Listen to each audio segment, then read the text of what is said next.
তার লীলাতে যাওয়ার আগে জেনে নেব যে ভগবান বারে বারে এসেছে কেন। পরিত্রাণায়ং সাধুনাং বিনাশায় চতুষ্কৃতাং। ভগবান যুগে যুগে এসেছে না মা।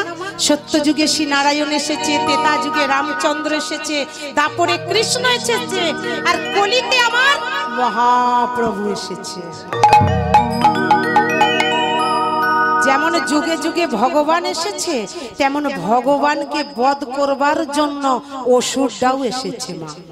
সত্য যুগে শ্রী নারায়ণ এসেছে, নারায়ণকে বধ করবার জন্য, মারবার জন্য এসেছিল হিরণ্যক হিরণ্যকশিপু। ত্রেতা যুগে রামচন্দ্র এসেছে, রামচন্দ্রকে মারবার জন্য এসেছিল রাবণ কুম্ভকর্ণ। আর দাপরে কৃষ্ণকে মারবার জন্য এসেছিল কংস আর শিশুপাল।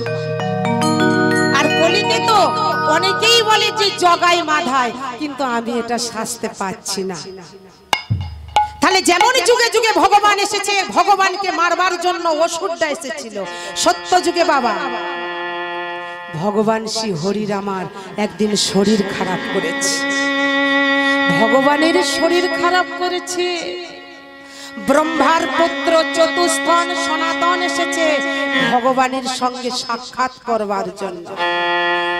আর ওই ভগবানের দ্বারের দাড়ি ছিল মা হিরণ্যক হিরণ্যকশিপু।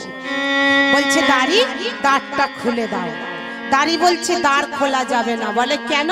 বলে আপনি যে অবস্থায় এসেছেন, এই অবস্থায় আপনাকে ভেতরে প্রবেশ করতে দেয়া যাবে না। অবস্থাটা কেমন ছিল বাবা? উলঙ্গ অবস্থা ছিল। বলছে তোমরা যদি না আমাকে ভেতরে প্রবেশ করতে দাও, আমি তোমাদের অভিশাপ করব, তোমাদের অসুর কুলে জন্ম হবে। যখন এই কথা বলেছে, হিরণ্যক হিরণ্যকশিপু ভগবানের চরণ তলে গিয়ে আছাড় খেয়ে পড়েছে। প্রভু, আমরা তো আপনার দ্বারের দাঁড়ি, আমাদের অভিশাপ করলো, আপনি কিছু বলবেন না? ভগবান বলছে একে অভিশাপ করলে কেন এদের? তা অভিশাপ যখন তুমি করেছো, তা মুক্তির পত্রা বলে দাও, এরা কি করে উদ্ধার হবে?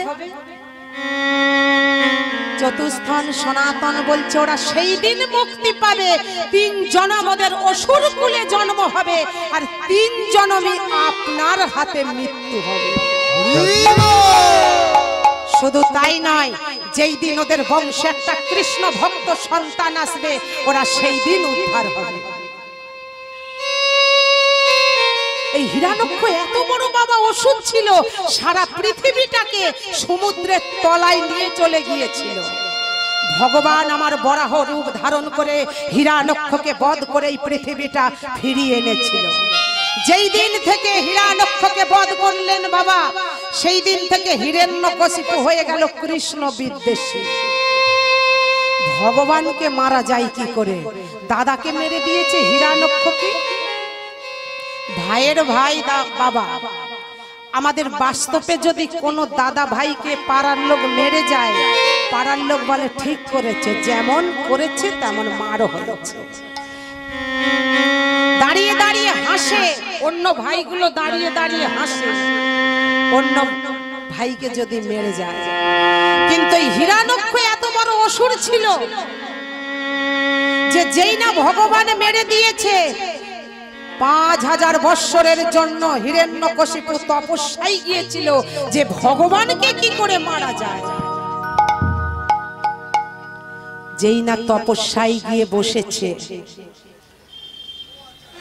হিরণ্যকশিপু যেই না তপস্যায় বসেছে, নারদ মুনি মনে মনে চিন্তা করলেন যে এ যদি এখানে তপস্যা করে, ওদের গর্ভে কৃষ্ণ ভক্ত সন্তান আসবে কি করে।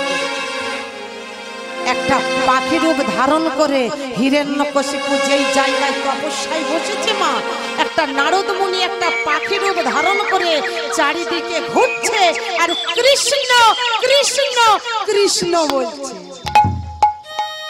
কিন্তু অসুরের মুখে তো কৃষ্ণ নাম সহ্য হবে না। অসুরটা সবকিছু সহ্য করতে পারবে, কিন্তু কৃষ্ণ নাম সহ্য করতে পারবে না। পাখিটাকে বলছে দূর হয়ে যা, বেরিয়ে যা।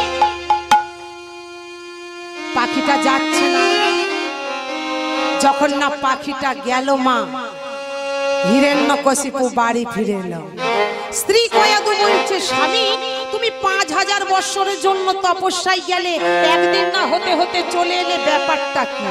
বলে একটা ব্যাপার হয়েছে কয়াদু, যেই না তপস্যায় বসেছি, একটা ছোট্ট পাখি চারিদিকে ঘুরছে আর সেই নাম করছে। বলে ও স্বামী কি নাম করছে? বলে সেটা আমি মুখে উচ্চারণ করতে পারবো না। এমন নাম করছে সেটা আমি মুখে উচ্চারণ করতে পারবো না। অসুরের মুখে সবকিছু সহ্য হবে, সবকিছু বলতে পারবে, কিন্তু কৃষ্ণ কথা বলতে পারবে না। ও স্বামী এমন কি হয়েছে? চলো স্বামী আমরা দুজনে ঘরে গিয়ে আর দরজাটা বন্ধ করে দেবো, আর তুমি আমার কানে কানে বলবে। স্ত্রী কয়াদু ঘরের ভেতরে নিয়ে গিয়ে দরজাটা বন্ধ করে দিয়ে কানে কানে বলছে, ও স্বামী এইবার বলো কি হয়েছে? বলে আমি তো বলছি আমি উচ্চারণ করতে পারবো না। ও স্বামী বলো না কি হয়েছে? তোমার মনের কথা আমাকে বলবে, আমার মনের কথা আমি তোমাকে বলবো, এটাই তো জগৎ। বলো না স্বামী কি হয়েছে? শোনো কয়াদু, যখন আমি ওই তপস্যায় বসেছি, একটা ছোট পাখি সেই নাম করছে। কি নাম করছে কয়াদু? কি নাম করছে জানো? কৃষ্ণ কৃষ্ণ কৃষ্ণ বলছে। কয়াদু মনে মনে চিন্তা করছে যে একবার যখন অসুরের মুখে কৃষ্ণ নাম উচ্চারণ করিয়েছি, সারা রাত্রি কৃষ্ণ কথা বলাতে বলাতে এই বদ রক্তটাকে আমি ফিল্টার করতে চাই। ও স্বামী তুমি কি বললি? কৃষ্ণ কৃষ্ণ? আরে কি বলছো স্বামী? কৃষ্ণ কৃষ্ণ? আরে দূর বাবু আমি বুঝতে পারছি না। কৃষ্ণ কৃষ্ণ, সামনে কৃষ্ণ কৃষ্ণ, পিছনে কৃষ্ণ কৃষ্ণ, ডাইনে কৃষ্ণ কৃষ্ণ, বাঁয়ে কৃষ্ণ কৃষ্ণ, ওপরে কৃষ্ণ কৃষ্ণ, নিচে কৃষ্ণ কৃষ্ণ, সারা রাত্রি কৃষ্ণ কথা বলাতে বলাতে ব্রহ্ম মুহূর্ত হয়ে গেল। আর যেই না ব্রহ্ম মুহূর্ত হয়েছে মা, ওই কয়াদু আর হিরণ্যকশিপুরের শুভ মিলনের ফলে তাদের গর্ভে একটা সন্তান এসেছে। সন্তানটাকে না, এটা হলো ভক্ত প্রহ্লাদ। স্ত্রী কয়াদু বলছে বাবার কর্তব্য বাবা পালন করেছে, আমিও তো মা, আমারও তো কিছু কর্তব্য আছে। পাশেই ছিল নারদ মুনির আশ্রম।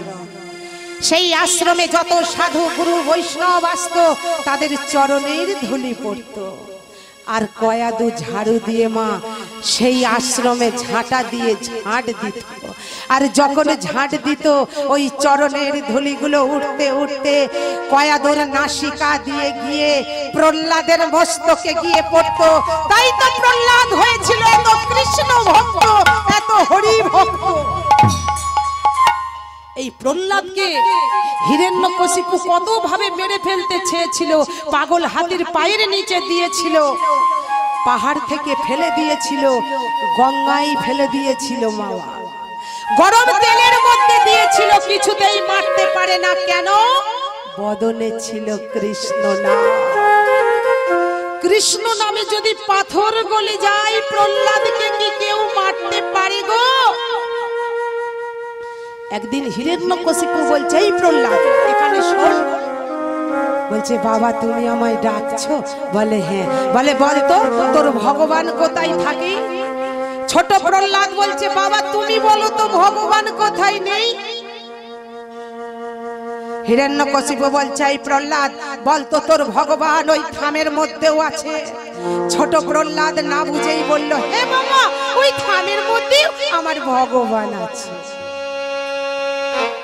ভগবান মনে মনে চিন্তা করছে, ভক্তের কাণ্ড দেখো, আমি নাকি ওই থামের মধ্যেও আছি। কিন্তু এই মুহূর্তে যে আমাকে ওই থামের মধ্যে প্রবেশ করতে হবে, আমি যদি না থামের মধ্যে প্রবেশ করতে পারি, আমার ভক্তির কথা তো মিথ্যা হয়ে যাবে। ভগবান ওই থামের মধ্যে প্রবেশ করলেন, আর হিরণ্যকশিপু পরীক্ষা করবার জন্য মস্ত বড় একটা পাথর নিয়ে এসেছে। যেই না ওই পাথরের মধ্যে মেরেছে, পাথরটা ভেঙে চুরমার হয়ে গেল। আর ওই পাথরের ভেতর থেকে ভগবান শ্রীকৃষ্ণ আবার নৃসিংহ অবতারে বেরিয়ে এসে হিরণ্যকশিপুরের মুখটা ছিঁড়ে দিল।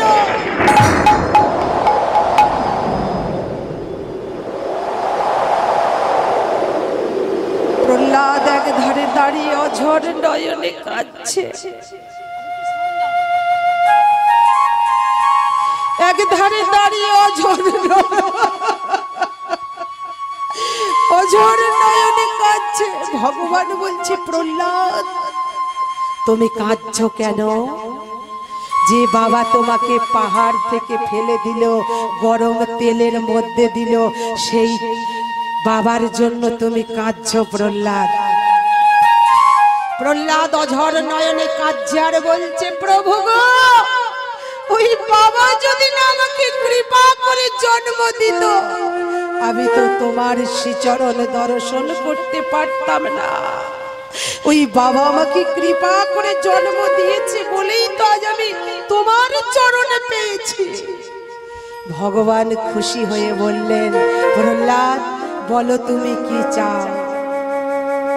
বলছে, প্রভু গো, আমি তো জানি আমার বাবা হাজার হাজার পাপ করেছে, আপনার নাম কোনোদিনও করে না, তাই আমার বাবা পাপী। আমার বাবার পাপটা তুমি আমাকে দাও প্রভু।